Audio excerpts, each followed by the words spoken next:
I'm excited, super excited about the panelists that I'm going to introduce. Simone, you made the comment that sometimes we kind of feel like maybe the introduction doesn't do the individual justice. But let me just tell you, I'm excited to introduce to you all Charles Johnson. Charles Johnson is a friend. He has been leading the fight. He's the proud father of two young men, Charles and Langston. He's also the founder of For Cure for Moms, which is a nonprofit organization that's dedicated to improving birth outcomes in America. Like I said, he's a good colleague. He's a friend. He's a fierce advocate. When Charles calls me, I say yes. Because he understands the urgency of now. So let me just have you all, let's congratulate and let's welcome Charles for joining us today. And thank you, Charles, for sharing your story and your passion with all of us today. Absolutely. And go I'm ahead, I'm sorry. I'm sorry. all excited. I step all over Jared and the whole nine. I'm just happy to be here. I'm going to hush and just thank you so much for having me, Stacey. It truly is an honor. You know, the admiration is definitely mutual. And anytime you call, I show up as well. We're in the fight together. That's And right. Jared, let me introduce you and then we can start this conversation. Jared, welcome. Jared is he serves as the vice president at A Better Balance, which is also a partner that we work alongside working alongside for advocating coalitions. He leads coalitions around the country, writing and passing laws, guaranteeing paid sick time and paid family leave that all families need, paid family leave and medical leave. Um, I will tell you, Jared, with his colleagues, have been helpful with drafting laws that have been appropriated and impacted over 60 million Americans. So I want to just welcome Jared. I'm excited to have you join us in this fight. And so you all join me to welcoming Jared for joining us here today. And Jared, I didn't know if you want to make a quick comment or not. Yeah, I'm so happy to be here. As you mentioned, March of Dimes is such an important partner and longtime partner of A Better Balances. And yeah, so excited for this conversation and to join Charles. So appreciate it. So good. So let's jump in. Let's jump into it. So Charles, your advocacy was born out of a personal story, a personal tragedy. And then what it has done, it has sparked a national conversation. Can you tell us a little bit about how storytelling and then your lived experience, how it can drive intentional change and what you've been doing on the journey? Absolutely. So thank you so much for that, Stacey. And Jared, just thank you for the amazing work that you're doing. And because this fight for families to have the paid leave that they need is so critical. And I'm really looking forward to getting to that part of the conversation, exploring the work that you're doing and learning from you as well. So I know some of you all are familiar with how I got here, but I never saw this as the path of my life. As Stacey, you've heard me say many times, I was fortunate enough to meet a woman that absolutely changed my life. And so we talk about my wife, Kira. We're talking about a woman that was truly sunshine personified. She raced cars. She spoke 5 languages fluently and really just challenged me to be a better man in every single aspect of my life. And I always wanted to be a dad. And we welcomed our first son in 2014. And then we found out we were going to be welcoming our second son in April 2016. And we were on top of the world. And so on April 12th of 2016, we went into Cedars-Sinai Hospital in Los Angeles for what we expected to be the happiest day of our lives and walked right into a nightmare. In the interest of time, I will spare you all the very graphic details of what took place. But I walked into that hospital with a woman that was perfectly healthy. And we thought that we had done everything right. And despite all of the things we had done to prepare to welcome our son, who was born perfectly healthy, shortly after that, Kira began to show signs of postpartum hemorrhage. And what took place over the next 10 hours, 12 hours is just really almost 10 years later, hard for me to comprehend. She was allowed to bleed internally for more than 10 hours while we begged and pleaded for the hospital staff to just do something, for them to validate her pain, for them to prioritize her, for them to just do the bare minimum. And unfortunately, by the time they finally took her back to surgery, almost 12 hours later, it was too late. And they were unable to save her. And so when this first happened, I thought that Kira was an anomaly. I'm gonna be very honest. I thought that this is something that doesn't happen to women who are healthy, who have access to care, who have families that are supportive, and all the things that we in our various roles fight to make sure that other families have, here had, right? Support, advocacy, access to what we thought was quality care.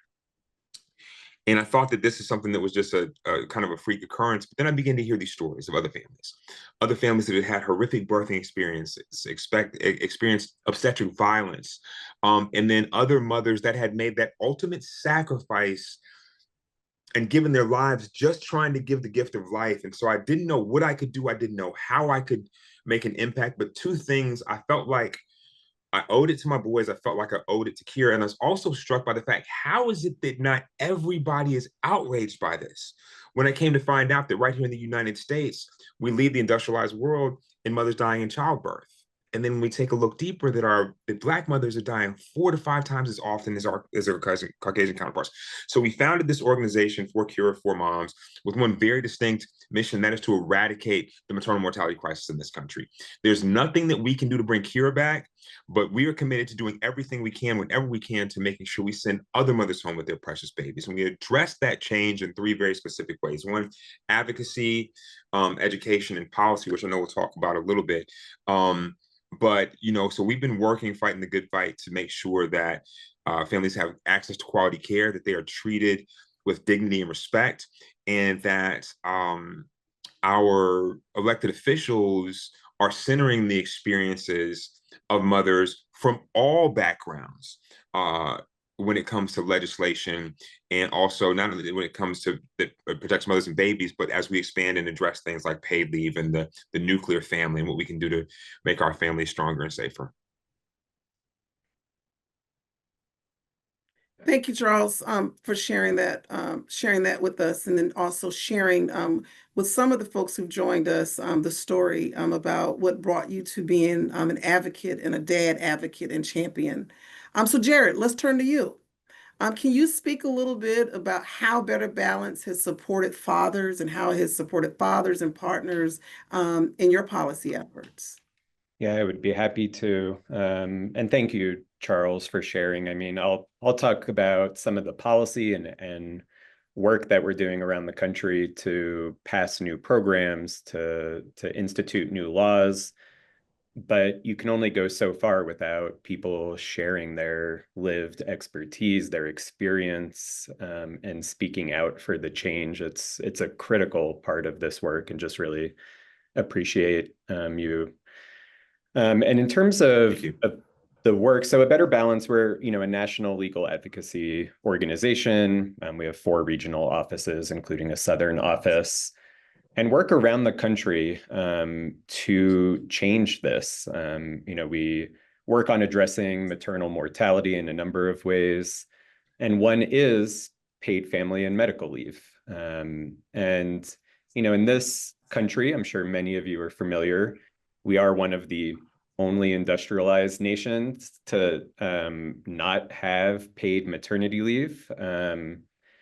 And that is the reality in this country. We have no national right to paid family and medical leave, including for new parents. You may be familiar, we have a federal law called the Family and Medical Leave Act, which provides unpaid leave with job protection to new parents when they welcome a new child. However, there's many exclusions in that law. About 44%, I believe, is the latest figure of Americans aren't covered by the Family and Medical Leave Act, which again, only provides unpaid leave. And when you think about what it takes to welcome a new child, I mean, that's a moment when you rely on a paycheck even more. And so the reality is, even among workers who are covered by the FMLA, many can't afford to take it. So, what we've seen in some, encouraging and exciting news is that there has been really incredible momentum in a pretty short period of time to pass new paid family and medical leave laws at the state level. We now have 14 states that provide paid family and medical leave, including bonding with a new child. And those include new dads. All 14 of those programs, they're gender neutral. New fathers, new mothers have the same ability to take leave to welcome a new child. So happy to talk more about those programs and some of the benefits. And also do want to just highlight, we're also seeing a lot of progress even in the South. My colleagues, I'm based in Denver, Colorado, where we have an office. My colleagues are doing incredible work in the South, where just this session, we saw Mississippi and Alabama pass new laws that provide parental leave to state employees, including educators as well in Alabama.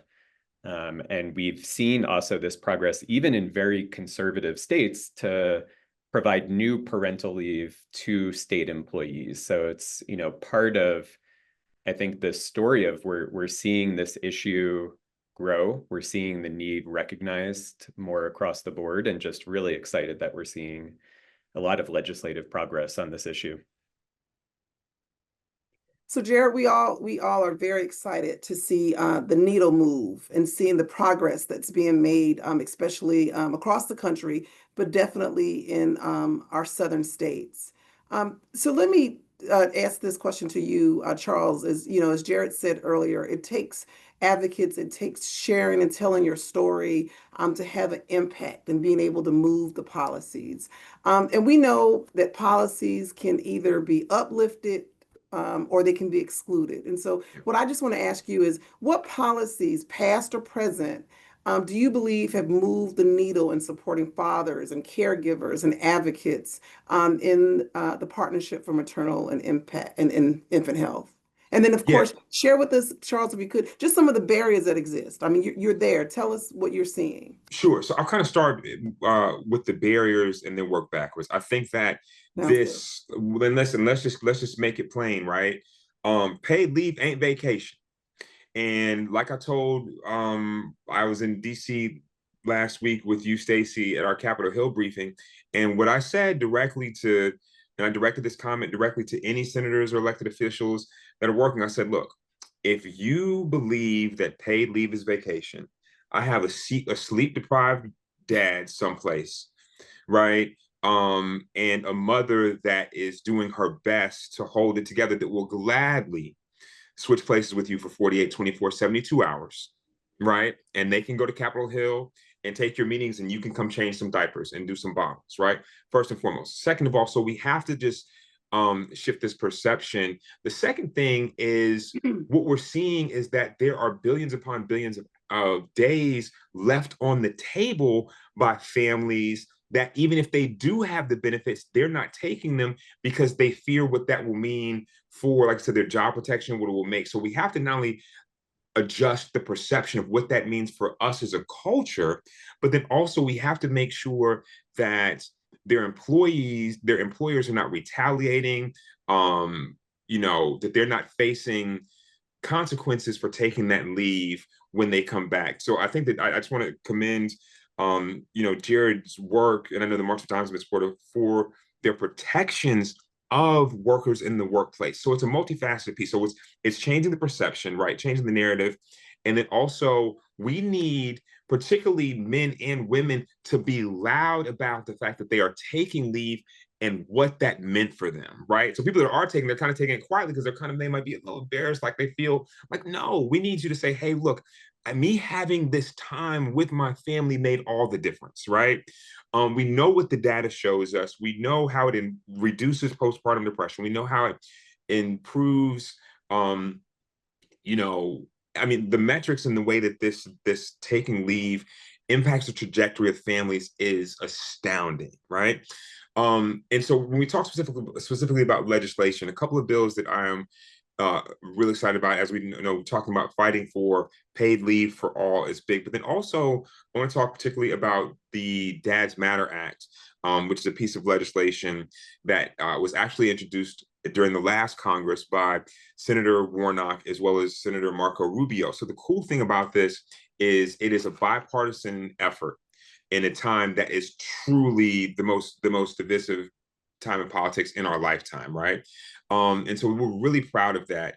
As we know that Senator Rubio is now in the Trump administration. So one of the really cool things I'll share with you all that is breaking news here is that it will be announced tomorrow that the Dads Matter Act will be reintroduced by Senator Warnock, and Senator Marshall has just signed on as a Republican co-sponsor for this bill.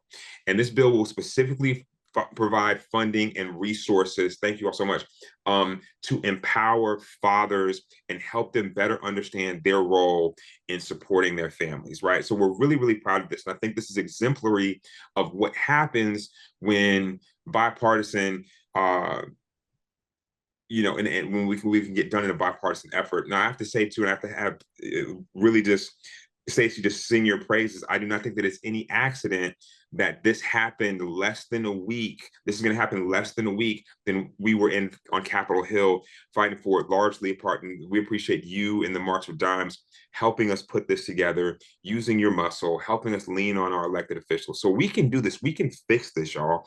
But it's going to take people putting partisan politics aside and putting families first, right?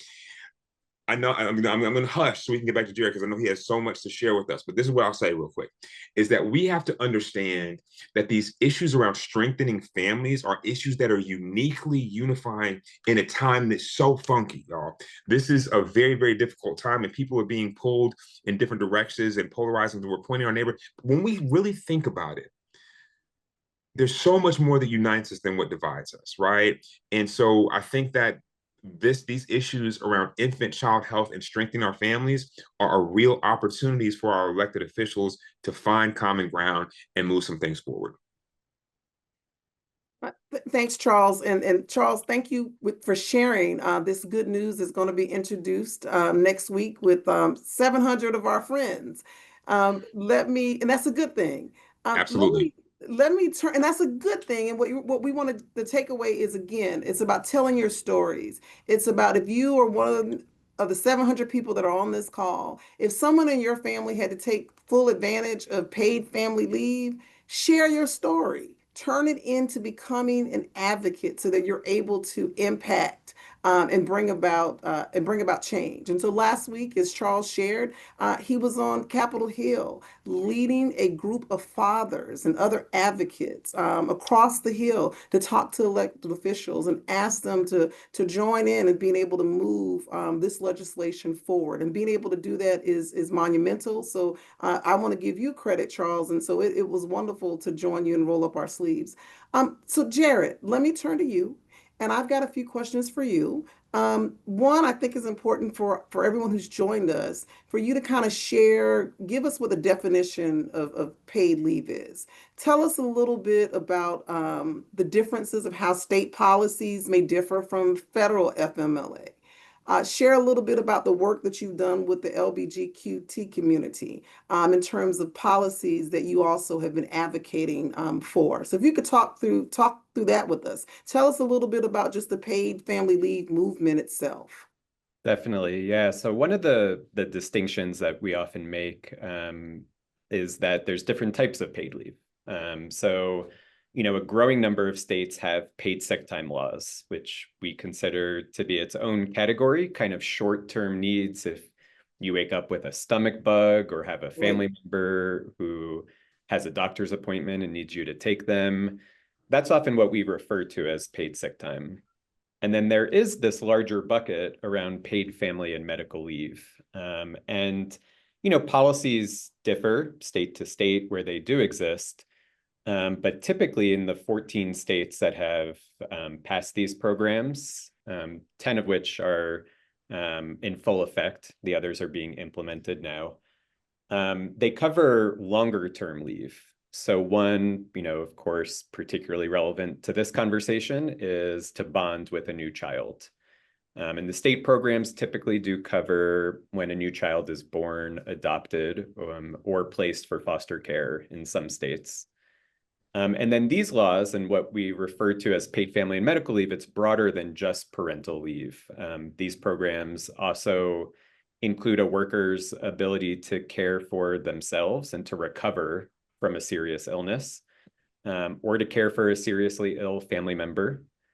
And a growing number of states also cover purposes around domestic violence and sexual assault and extended leave that's necessary to respond to that. as well as certain military family caregiving needs. So, it's exciting that we've seen more states as they embrace the need and their role to guarantee this to also cover more purposes. Some states are also now considering bereavement leave when a family member passes away. So we're seeing kind of this shift to more comprehensive leave in the programs that we work on.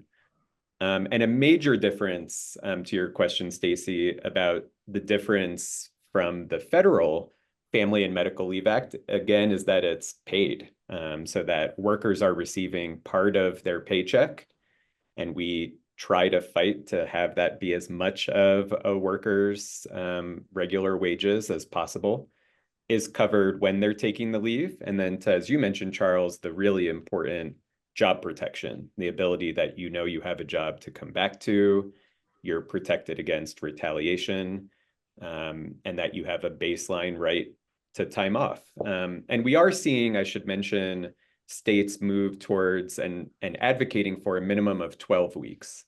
And that's a really research-backed, truly a minimum from research to see those positive benefits when a new child is welcomed, to see greater bonding and attachment, to see lower stress and postpartum depression or post-adoption stress and depression, that you really need weeks of time off. And I do just want, before I'm, happy to share a little bit in terms of the LGBTQ work that we're doing, to share that we are seeing these state programs move the needle in a really significant way. And it's something to lift up and to celebrate and to continue to use as we fight for these policies in more states and ultimately at the national level. But there's research between 2014 and 2022 that more than a third of first-time dads in the United States took no leave at all when they had a new child. And there's also research showing that among those dads who do take leave, the median amount of time is about a week. And new fathers do say overwhelmingly that they wish they had more time. So what we've seen is, as we've passed these state paid family and medical leave laws that protect your job and provide you with pay to bond with a new child, again, for new dads or moms, is that we've seen in the 10 states that are up and running, that 8 of the 10 states, more than 40% of claims to bond with a new child were from male identified workers. And in 2 states, it's at least 50%. And that includes my state of Colorado, which is the newest state to come online and provide paid family and medical leave about a year and a half ago now. It is about 50-50 between new dads and new moms taking paid family leave under our state program to bond with a new child.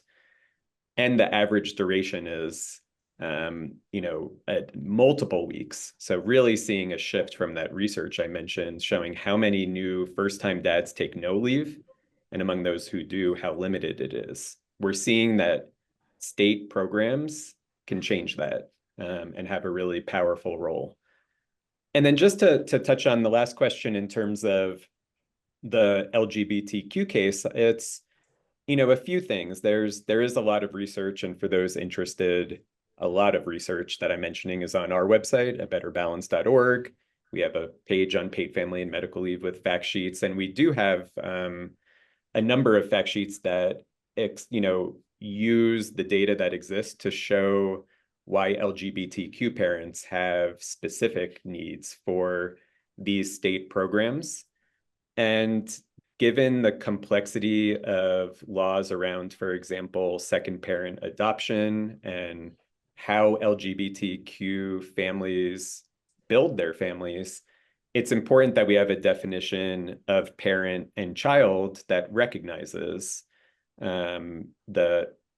not everybody is going to have an immediate birth certificate. You might have to go through a second parent adoption process. Yeah. So we work around the country, we work with coalitions to ensure we're using as inclusive as possible a definition of who's a parent, who's a child. And again, that, it's gender neutral. we do see a push in some places to only provide paid maternity leave. There still are these conceptions around caregiving being gendered that don't reflect reality, as we're talking about. And it's something that we still in 2025 have to push back against and share data to ensure that we're not just moving maternity leave policies forward, as well as we're seeing sometimes the next reaction is, well, okay, let's give more leave to a primary caregiver and Mhm. less leave to the secondary caregiver. And that is something we've seen some states do for their own employees. And the concern with that approach is that who makes that determination? And often it is gendered. An employer might not see a male worker as possibly being a primary caregiver, let alone in some LGBTQ couples, both parents might be male. So it's important that, we're advocating for gender neutral paid family and medical leave that applies regardless of the new parent's gender, applies to both parents. And it's something that we're continuing to really advocate and push for, and just ensure that our family definitions overall are inclusive, because our families come in all shapes and sizes, and who we care for and who cares for us may not be this nuclear family concept even of immediate parent, child, and spouse. So ensuring we're covering domestic partners and other loved ones who serve as caregivers is a real priority of ours, and a place we're seeing a lot of progress. So we're really proud to see more states embrace really inclusive definitions of family and caregiving. Jared, thank you for sharing that and explaining what the difference was between state and FMLA at the federal level, and then also making sure to talk about the differences between a leave that's given to new fathers or given to adopting fathers, as well as it is towards moms. So you should know, and I think you know this, our partnership with you has been great, and we will continue to advocate for paid family leave, and not only paid family leave, but also medical leave just across the board. So I've got a few more questions because we could talk about this all day because I know that our viewers who've joined us, who've joined the summit, want to hear from the two of you. So let me ask Charles. Let me go to you for another question. So tell us, how can advocates and community leaders and policymakers work together to more effectively ensure that fatherhood is not just something people say, but that it's included and that it's prioritized when we talk about maternal and child health strategies? Sure, absolutely. So I'll answer that question, but if you don't mind, I actually have a question for Jared because I'm actually here to learn a little bit too. Is that okay? Can I kick him a question real You quick? sure can. All I can right, Jared. We let me kick him jumping a question. in. We jumping So this in. is We the this mixing is it so up. Jared. So Jared, here's my question for you. And as I was listening, one of the things when I have the opportunity to do consulting for corporations or speak in the private sector, one of the things that I work hard to do is to state the business case for paid leave, right? And so one of the questions I have for you, and so my approach is, hey, look, if I can't apply to your compassion, if I can't convince you that this is simply the right thing to do for our families, let me apply to your pockets and help you understand how this impacts your bottom line. And so what we're seeing is there are a handful of countries that have actually, I'm sorry, companies that have led the way and have said, we're going to go above and beyond what the legislation is telling us to do. And we are going to make sure that our families have paid leave for both, and they're doing phenomenal things. And so we know that we're seeing a lot of, I think there's been 26%, reduction in instances of rehospitalization. There's a whole host of things that happen to a company's bottom line. And my question for you, Jared, is how are you seeing the correlation between what the private sector is doing and how it's affecting public policy? Because I want people who are attending this webinar to understand what they may be able to do in their own corner of the universe within their company to help be a catalyst for this on both the state and the federal level. Yeah, it's a great question, Charles, and there's a lot that can be done, and a really direct relationship between business leadership and these policies. There's a ton of research and fact sheets again on our website, about the business case for paid family and medical leave.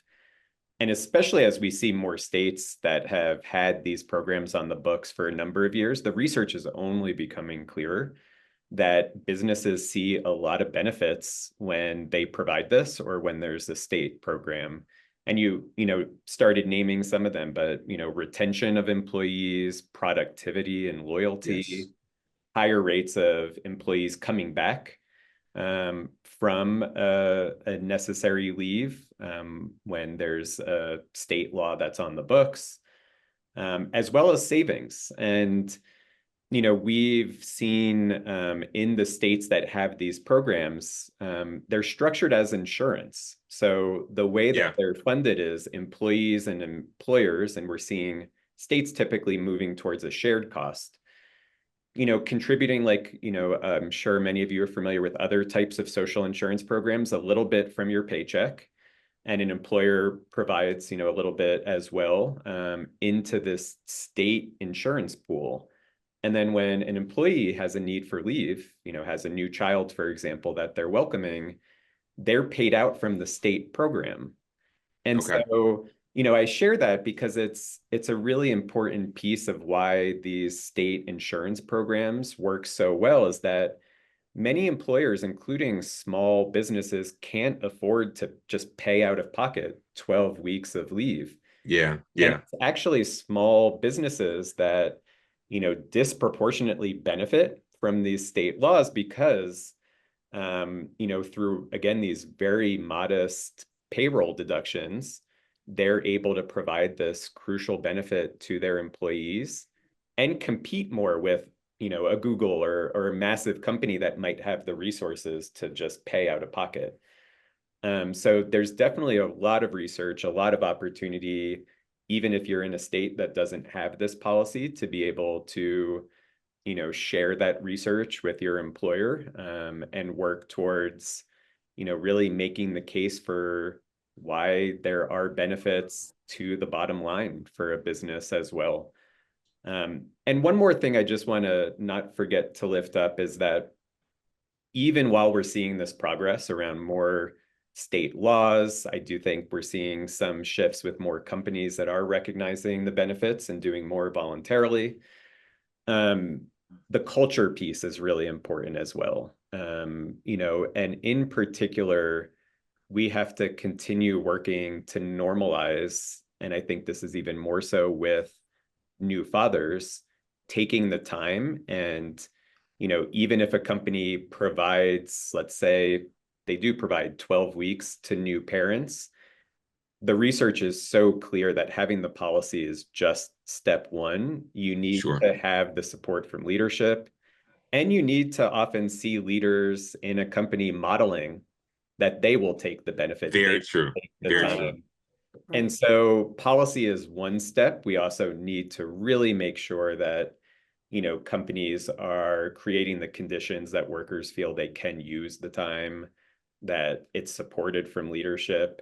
And I think as a culture, we have to, just keep working to normalize dads providing care, because that is the reality, but it's not always how the cultural narrative has been shaped and communicated. No doubt about it. Okay, Stacey, remind me my question one more time, and I'll answer it succinctly. But thank you for that. Thank you for that, Jared. That was a brilliant response, and I think that hopefully that's helpful for people to understand how this battle for paid leave is on multiple fronts, right? And how it's important to, because at the end of the day, sometimes that's how we have to do this. Is some people are going to get it, it makes sense, and they understand the compassionate piece of this. They understand that it works other places. Why aren't we having it here? And that's enough to move them to action. But oftentimes we have to be able to state a business case, unfortunately, and help people understand that this is something that just not isn't the right thing to do. It is the responsible thing to do. It is the thing that will reflect in your bottom line it is what is in the fiduciary responsibility you have towards your shareholders, right? If we can make those cases, if we can make, it doesn't have to be either or. I think that we can make a lot of progress with the both and with those being able to communicate those. Okay, Stacey, I'm listening. I'm back Well, with you. actually, you and Jared answered the question. You answered the Okay. question with your statement just now. The question was, how can advocates, how can the people who join this summit and policymakers work together to effectively Yeah. ensure policies that help with fatherhood? And so the answer that Jared provided, and then you also making sure to show everyone what the business case is, actually answered the question in terms of how do you put fatherhood into maternal and child health strategies. And so the two of you both answered the question. And so I think that was great. And so what I will do, I know that we only have a few more minutes, but I've got actually one other question for the both of you. And so Jared, I will ask you this question first, and then Charles, the same question will go to you as we continue Okay. to move forward. So here's a question. If you could recommend one policy shift or an investment to a lawmaker today, to a lawmaker today, that will be meaningful support for families, for fathers, what would it be, and what do you think the impact would be it would have? So So I'll say it, great. so I'll say it one more time, Jared. Yep. If okay, right now we had a crystal ball. Hmm. Or actually, I'll change the crystal ball. Let's just say we had a magic wand. My daughter's into Disney. So you had a magic wand and you could just do it. And you could talk to a lawmaker. What would be the one policy recommendation or policy shift or an investment? Because we know we're in the midst of budget negotiations and reconciliations and all of that stuff that's happening at the state and the federal level. An investment to a lawmaker, what would it be that would give meaningful support to fathers and to families? And then what do you see that having an impact on? Yeah, it's a great question. I mean, I would say national paid family and medical leave insurance. That includes the ability for every worker in the US to be able to bond with a new child, regardless of the parent's gender. Um, and I think in particular, and this is work we're doing federally. I wish I had that magic wand to make it happen. But to lift up the experience of the states. And that's what I just want to emphasize is we've now seen 14 states adopt this program. They have been successful. They're getting even more generous. And, I'll end with just one anecdote that's really exciting and may be of interest to folks on the webinar is here in Colorado. As I mentioned, we passed 12 weeks of paid family and medical leave, including bonding. Just a couple weeks ago, we passed an expansion of that law that will provide 12 additional weeks if you have a baby in the NICU. And that's Wow. new That's fathers and amazing. mothers. And it's an example to, so I guess I answered Stacey with two magic wands, but again, it's to make the case on a national basis that these programs work well. But I mentioned Colorado as an exciting development, the first to do that in the country, to say that these programs are working so well that we see the states that have them expanding them. And Yeah. I would just conclude that I think it also points to how much more we could be doing together to think creatively about needs. And the NICU example is a really new one and one I'm excited to see in more states as well. All right, Jared, you got the magic wand. You did two. That's great. I saw a few hearts popping up on the screen. All right, Charles, you got the magic wand. Okay, cool. So look, I'm gonna double down on Jared. The investment in paid family leave is critically important. I also have to say that um I would want to see the maternal health and Black maternal health omnibus passed and funded in its totality. The thing about that piece of legislation, if you aren't familiar, I encourage everybody to look it up. It is a comprehensive set of 13 bills that we've been working diligently in partnership with the March of Dimes to pass. And when we, not if, but when we get that bill passed, it will go a tremendously long way to providing the resources, tools, accountability measures to support families and address this. With that being said, the thing I want to drive home to and just make the case a little bit more about the return on investment when we invest in fathers and non-birthing parents, right? Because all of these issues that we're fighting for, right?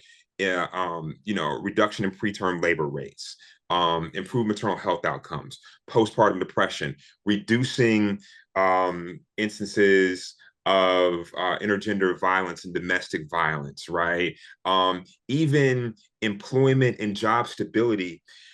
The investment and the return on investment when we invest resources in fathers and non-birthing parents is exponential, right? Because it is such a powerful way for us to provide resources and tools. And so I want to talk just a little bit too. One of the things that we're doing, in addition to legislation like the Dads Matter Act, we're creating programs specifically to empower fathers and non-birthing parents. We've created a tool called for Cure for Dads. It's a live app. Everybody go to the App Store. You can download it, play with it, share it with the father, and it is a resource for fathers to navigate their entire pregnancy journey.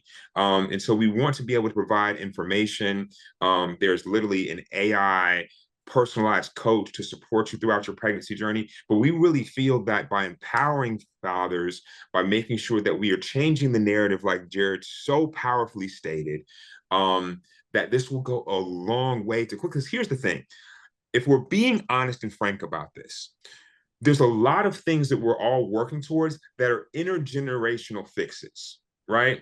The reality of the situation is that one of the ways that we feel that we can effectuate change and effectuate change quickly is empowering a generation of fathers with the space and the resources to support their family, like what Jared is illustrating, but also the tools to show up to be more informed and more empowered in support of that birthing parent or that mother as they're going through this. So that would be the things if I got my magic wand.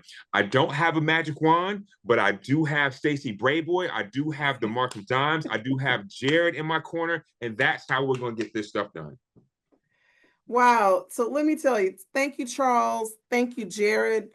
Before I turn it back over to Simone, you've heard all the wonderful work that Jared and Charles are working on. Charles have shared with you the business case for why paid family leave is important. The two of them have collectively shared, if they had that magic wand, the impacts and changes they would make in the community, generational policies at the federal, not only at the federal level, but the state level. I will tell you that my colleagues have put in the chat. For the people who join us, look at the chat. You can pull up some of the information as it relates to what Charles has shared for Kira for Moms. I will also draw your attention to going to the website. That link has also been shared that Jared mentioned in terms of policies and programs and how you can look at that information specifically for states. And Jared has also shared what's been wonderful happening in Colorado, his state, and hopefully the states from where you all are coming from. Hey, let's have a conversation. Let's reach out. Let's talk about what you can do to be able to bring about the change and make the impact in the states. And then more importantly, use your voices, as Charles has said, with his magic wand, getting the Momdibus passed. And so there's a lot of great things. I saw the hearts, I saw the hand claps, I saw the thumbs up that were going up as the two of you were speaking. So Jared and Charles, thank you for taking the time to join March of Dimes. It has been an honor to work alongside both of you. And I say that from the organization, but I also say that in a personal capacity. So keep up the fight. We will be doing it and joining you together. So I will turn it over to my colleague, Simone, and encourage you all to continue to join us. Thank you. Thank you so much, Stacey. And thank you so much, Jared and Charles, for all of the work that you do. If you guys can just throw some hand claps in the chat, because they are really reminding us that policy is personal, especially when we prioritize fathers in legislation and practice and culture. We tend to strengthen the very foundation of family and community health. And I know firsthand, just having conversations with Charles over the years, it's been absolutely phenomenal. And he's just a breath of fresh air. And the work that Jared and A Better Balance is doing, if you want to dip your pinky toe in policy, please make sure that you learn more about the work that A Better Balance is doing in this space, because they are absolutely phenomenal. Before we move into our fireside chat, we love to pause and hear your voice. I see that a few of you are already taking the poll question. Sorry about that. And the questions are, in your view, what's the biggest barrier to father-centered policy change? And which policy area do you believe could make the most meaningful impact for fathers and families? Your reflections to these questions will really help us to stay rooted in the realities of this work and remind us that, real change begins with honest dialogue like the one that we're having today.